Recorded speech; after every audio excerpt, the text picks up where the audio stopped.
Okay, here we go again. I know you got to be saying to yourself, what does Alexander the Great has to do with the Borg? I'm looking at it both contemporary and biblical. Now, I want you to look at the Borg as Alexander the Great and Star Trek as the one of the starships that they are conquering. Now, during this time in the movie and as well as biblical, we have a process called assimilation, which the board calls resistance is futile. Now, this is exactly what the board, aka Alexander the Great, has done throughout the Middle East. He has conquered and he has assimilated those that was in his path, and it was very powerful. Just like in the sci-fi movie Star Trek, First Contact, the board. They came destructive, assimilated because there was an unstoppable force that nobody could stop them. So I said that to say this that, when you look at the board, aka Alexander the Great, with his entourage of the four generals, they came and conquered and assimilated. And like I said before, they not only assimilated, they absorbed their culture and made a byproduct of themselves with that culture. And this is exactly what had happened with Star Trek and with Alexander the Great. So you could see the yin and the yang of both of them, right? The contemporary and the biblical. So I'm trying to get you to think in those type of terms of assimilation. This is exactly what they did, and this is exactly what has happened here. Now, as you can see right here, the Borg had grabbed Captain Picard, and when I first saw this, I was like, oh my God, they got him. I'm like, oh, of course I'm telling my age, but if those out there who first seen this clip right here, they be like, oh my God, they finally got him. What are they going to do? So when they had got Captain Picard, they assimilate him, right? And it's the same thing with Alexander the Great. When he passed away, pretty much, his generals took over, and it became what was called a Hellenistic period. Now, during this Hellenistic period, they assimilated those different cultures into a Hellenistic idea. Same as with the board when they grabbed Captain Picard and all these other unknown universe and people throughout there, they made them into a Borg, or should I say, they called the Borg the collective with that big, huge cube, right? So it's the same analogy. This is what I'm trying to get you guys, get the gears going to see how the Borg had assimilated Captain Picard here and how Alexander the Bloody or the Great here have assimilated all these different cultures, and he took them in and he made a byproduct of the Greeks called the Hellenistic period or Hellenistic Romans or Hellenistic Greeks. So Hellenistic Parthians and Hellenistic Jews. This is what it all stemmed from. It all snowballed into these different fractions and whatnot. Now, during this fraction period, this is called between the Old Testament and the New Testament. This is what happened. This is where Alexander the Great, or should I say, aka the Borg, has assimilated a lot of culture, a lot of people, right? But nobody want to talk about it. And it seems like I'm the only one is talking about it. And this is a very important silent period that nobody don't want to really recognize. They really don't want to comprehend. It's like they want to sleep it up under the rug, but I'm not going to sleep it under the rug because this is a very important about your spirituality, about your culture, about your ideology, and the things that you believe in today, which has been assimilated. It's a simulation of cultures, a simulation of cults, a simulation of books, a simulation of ideology, a simulation of a whole bunch of things of the Hellenistic period that has snowballed into all these different fractions, right? This right here is the 400-year gap that nobody don't want to talk about. Why is that? Am I saying something that is unheard of or something that's unthinkable? It's right there, but nobody wants to talk about it. It's like they want to leapfrog 400 years of history. And I understand we have a busy life, we have things to do, and but here I am trying to explain this the best way that I can because as that old saying goes, that you can lead a horse to water, but you can't make them drink. And I can see why some of the prophets got so mad, they got so upset, even when Moses was bring the children of Israel out of Egypt, and the father told him to smoke the rock or hit the rock, but Moses, he hit it like 3, 4 times because he was so upset trying to get the people to understand, and so that kind of cost him. It cost him a little, and it cost him a lot. Even when Ezra, he didn't snatch his hair out his head, trying to get people to understand. But this is what I want you to grasp. I know it might be kind of hard for you to really take me seriously because you don't see my face. I don't have a big budget right here with a whole bunch of bells and whistles to tinkle your ears and to twinkle your eyeballs to get you mesmerized. The old razzle dazzle. I don't have that type of money to razzle dazzle you and to get you to understand what is taking place between your ears here. A lot of things has transpired within this period here, during this period of time. And it's very important that you hold on to something because during this time, there was no TV, there was no radio, there was none of that. Only thing it was this theater and entertainment of the mind. And that is very important within the Greek sets. And within these Greek sets, a whole lot of things has transpired, ladies and gentlemen. I'm sorry. A whole bunch of things has transpired. Like I said before, like the Borg, right? A lot of things has been Hellenistic, boorish, assimilated. And the only thing they had was one particular thing during this time when they was coming across the Middle East here. They had this one particular book here that they came across and they was fascinated by, right? It's called the Old Testament. Now, if you go within the history, you ain't got to take my word for it. All you got to do is just look it up within the so-called Maccabean times. The Hellenistic Greeks came and they was fascinated by this book because they were saying to themselves like, wow, we don't see your God, right? We don't see him. So obviously you must be doing it wrong. Hold on, let me show you how to do it, right? Here come the Greeks with the arrogant ways because they have conquered pretty much the Mediterranean world up there. So they were saying, look, let me show you how to do this, right? Because you're doing it wrong. We don't see your God. Look, you can see our God. You got Zeus, Apollo, and da-da-da-da-da. Let me show you, right? So what they grabbed this book here, and they made the Septuagint. And within that Septuagint, they started making other entities and whatnot. So that's when you got the Hellenistic Jews from, right here. You got the Hellenistic Greeks, then you got the Hellenistic Jews from, because a lot of them wanted to become like the Greeks because they pretty much took over. So, you're going to take on the attributes and the mannerisms of your conquerors. And this is what has happened here. So they grabbed this book, right, this Old Testament, and they made a Borg book. They made a Hellenistic book out of it. And that's coming up real soon here. And that is what's important here. That they made a Borg book, a Hellenistic book between this time right here that nobody wants to talk about, right? There's a book that is made. First, they copy the Old Testament and made the Septuagint, which is the Greek translation of it. And then they made another book. And that book is very powerful, right? And it is coming up in 1 second here. Hold on, 1 second. Here's your book. Right here. This is a book of books that has been Hellenized and it has been assimilated, just like the Borg here, And that is what I want you guys to understand, that here, this book right here has been mixed, has been added, has been duplicated, knockoff, wooden nickel, wet food stamp, Chinese knockoff, duped, flim flam, bamboozle, led astray, broken into 1,000 pieces.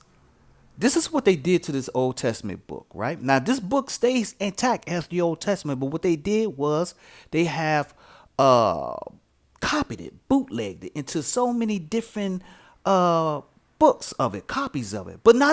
Let me backtrack there, right? Not copies of it, but Hellenistic copies of it to make it into their own Greek ideological ways. You get what I'm saying? Just like the Borg, they assimilated this book into their way of life, into their way of thinking, into their way of culture, into their God, right? It been assimilated. See, this is what I want you to grab that what I'm saying, ladies and gentlemen, and understand what I'm really trying to get you to get. It's like they grabbed this book and they took the words out so it could be more palatable for their people, because they are the so-called super race or the super being that conquered and killed everybody. They're like, oh, well, we're going to grab this book here because obviously we can't see your gods. We're going to make the inner God Greek, because the Greek in their mindset predates the Old Testament, right?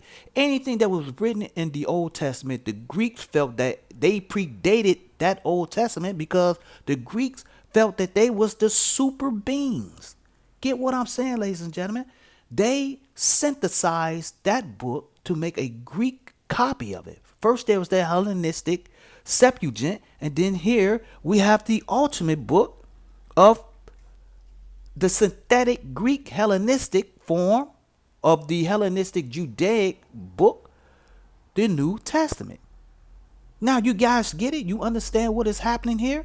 Now there's a lot of in between ways that's a lot of things might be missing between your ears, because it all depends on your level of education, all depends on how much history you read, all depends if you're not emotionally compromised, right? Because a lot of us are emotionally compromised because you have been doing this for such a long time. You have been seeing his image along with his boorish Greek symbol, a sacrificial symbol, and all these things, which the Old Testament, the Most High said, don't do none of these things here, right? But, you know, a lot of that just goes null and void because we, like I said before, we are assimilated. A lot of us are emotionally compromised, either by the Borg, either by the Greek. All this is just one intermingling understanding I'm trying to get you guys to understand, all right? So don't take my using the sci-fi boorish within the reality of the historical Hellenistic. Still one of the same. You guys and girls understand what I'm saying, right? So I'm not going to try to talk to you guys stupid because I know you passed the 3rd grade, you know? So we have this right here, right? We have this guy here assimilated into that. He's in your churches, in your movies, in your book, in the New Testament book, all this other good stuff, right? Here. This right here, ladies and gentlemen, is not, and I'm trying to you know what? Here's the thing, right? I don't want to offend nobody, right? Because that's not my job. You are free to do what you want to do because the Most High gave us free will. And that is a very precarious type of freedom, right? Here it is that the Most High created you, but yet still he gave you the freedom of free will, right? Now, what do you mean by free will is that it's really free will, but then it isn't, right? Because the Most High created a lot of other people out there, you know, who are designed to do what they are designed to do, right? You know, you have the alligators designed to do what alligator does. You have the lions to do what lions do what they do. You have the tigers are programmed to do what they want to do, right? And within these programs, hold on here. Yes. So I just had to let the ambulance go past. So within these programs, ladies and gentlemen, all these different animals and insects and amphibian or whatever case may be, they are programmed to do what they are going to do day in and day out.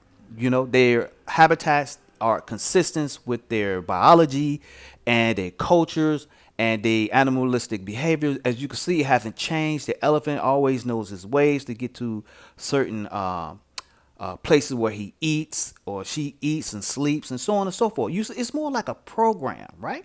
They all program to this motherboard that the Most High has made, right? So now here is the thing about his children of Israel, right? His elite people, his holy people. He gave them free will, but at the same time, there are things outside of this world are programmed to do what they are going to do. Like for instance, I said before about daywalkers, right? These particular people are designed to subdue, to conquer, to do whatever it takes. They use a lot of victimhood to gather those Trojan horse ideology of people of manipulations to say that, oh, I'm so weak and I'm so fragile. Please help me because I am designed to take over, but I need your help to do that. And they would do any and everything to conquer, right? So the Most High gave us a whole new different laws, statutes, and commandments. He said that I am your Savior and there is no one else but me. I am the living God. Do what I say to do, because if you don't, you shall surely die. Now, he didn't say that you're going to die immediately. You're going to die away from him, and you're going to be meat for everybody else to enjoy. You're going to become a byword for all different types of names, all different types of people going to spoil you. All these different type of people are going to be over you. And this is what they are programmed to do. And it's just really just that simple. And I don't know why it's that so hard to explain, but it is hard to explain, yet so simple that the Most High say, hey, listen to me. Do not listen to these other people out there that I have made, because they are on a mission. They are designed to do what they are designed to do. But with you, you are special. I haven't programmed you. You is not a Borg. You is not a daywalker, right? You is not none of these people out here. You are special to me, right? I have a spiritual and umbilical cord connected to you. You supposed to listen to me because why? I'm your daddy. I made you. Listen to me. But yet at the same time, you have free will. You get what I'm saying, ladies and gentlemen? It's like a brand new baby, right? And the baby just understand that voice, but the baby has other voices lingering around, right? So that free will, ladies and gentlemen, of my Old Testament Israelites, that is for you to follow. But it's on you. You have free will to decide. Now, if you can see right here, you have the cyborg Jesus right here. This is the Hellenistic Jesus that was made out of the New Testament, or should I say that was created out of the Old Testament and created a New Testament for the people, for their people to follow, for those people to get an understanding out of the Old Testament. This is not for us to follow Old Testament Israelite. It is for those people right there who chooses to follow this Greek Boris version of the Old Testament, right? They gave this guy here all the bells and whistles of the Old Testament to give it some type of legitimacy. Remember, like I just said before, there is the 400-year-old gap here, right? There's a 400-year gap between this book, but yet still we close our eyes to it. We cover our ears with it. We close our mouths with it, right? But yet still you refuse to see, right?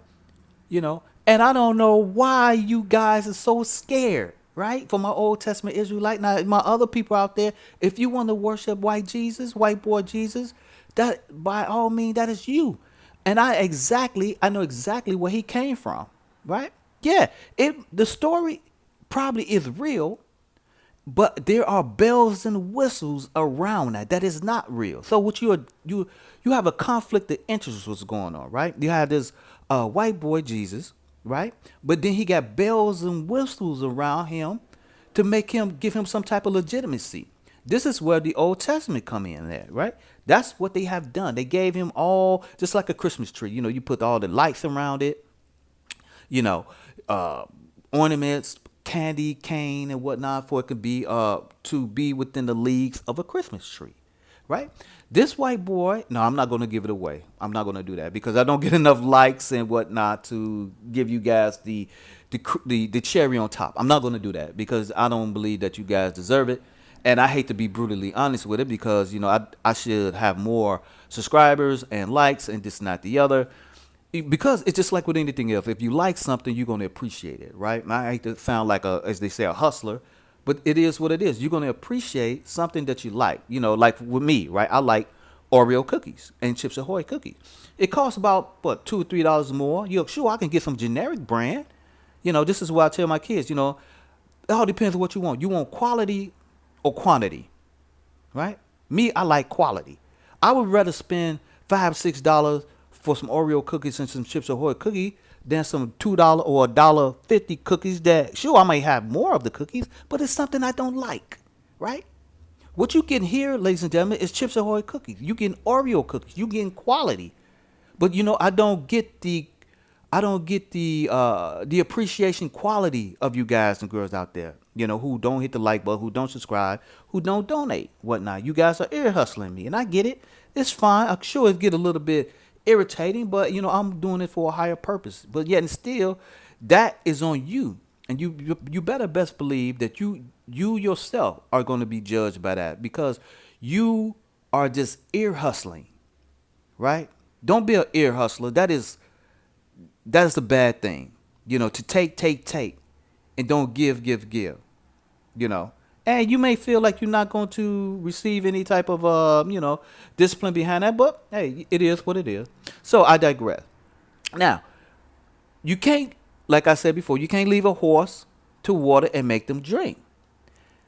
This is what's happened between these two books, and it's very powerful. Nobody want to talk about it, but yet and still they linger on doing what they're going to do.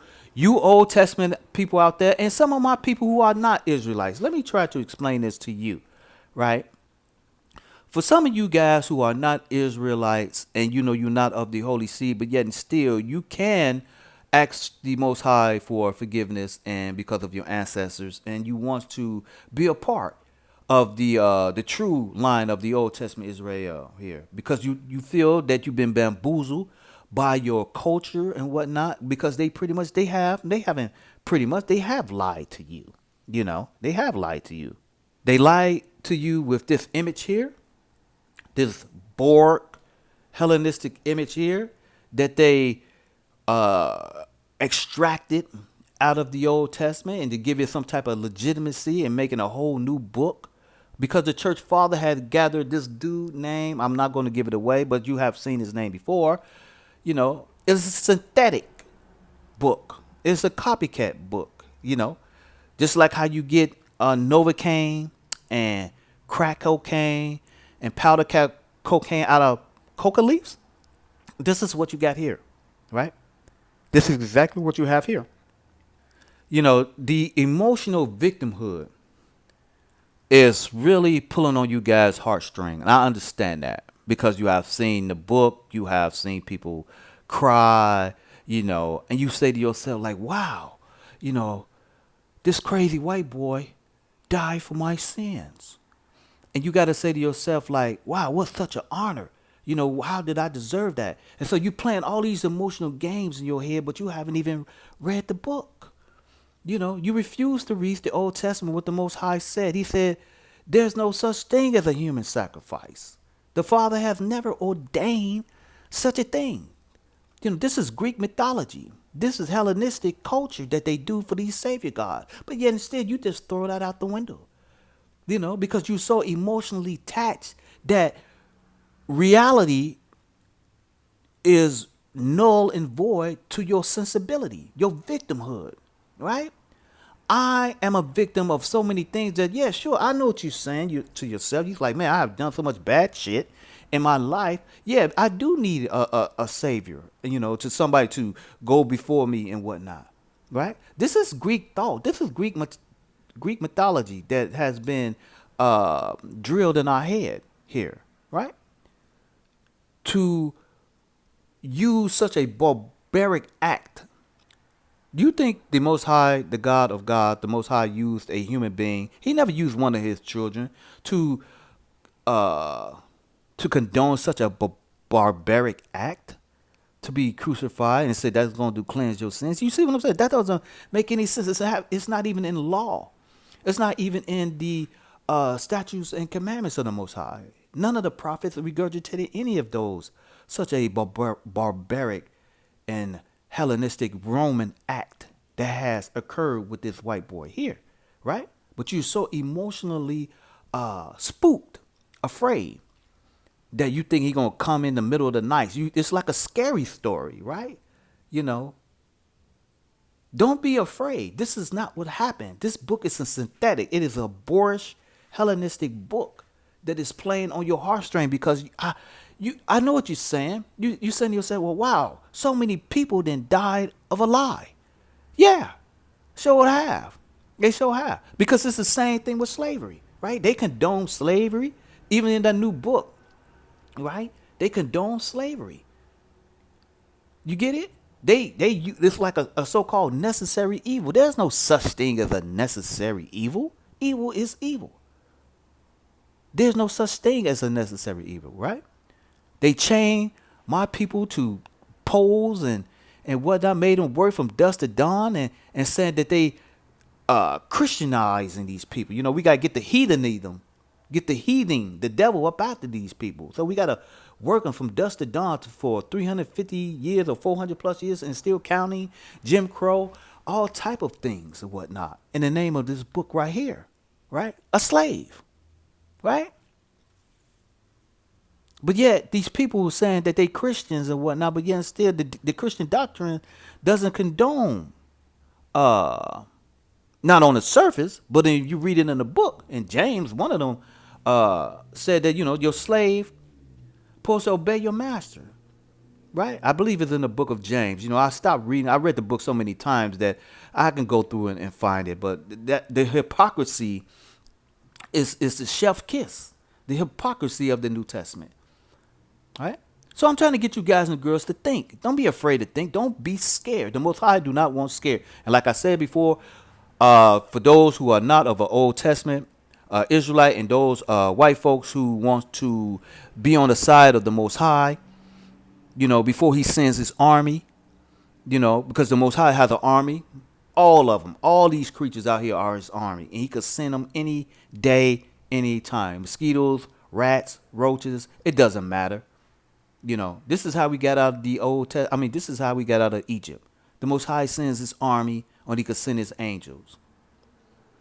I am just trying to send a message. That's all I'm pretty much going to do because, you know, I recognize what Moses was going through. I recognize Ezra and a lot of the prophets, that the simplicity of it, that the Most High said that there is no Savior but him, to recognize his statutes and commandments, to do these certain things and whatnot. It is not a burden, right? And this is what this new book was talking about. It's a burden. And I know exactly which cult, or should I say, which set he came from, ladies and gentlemen.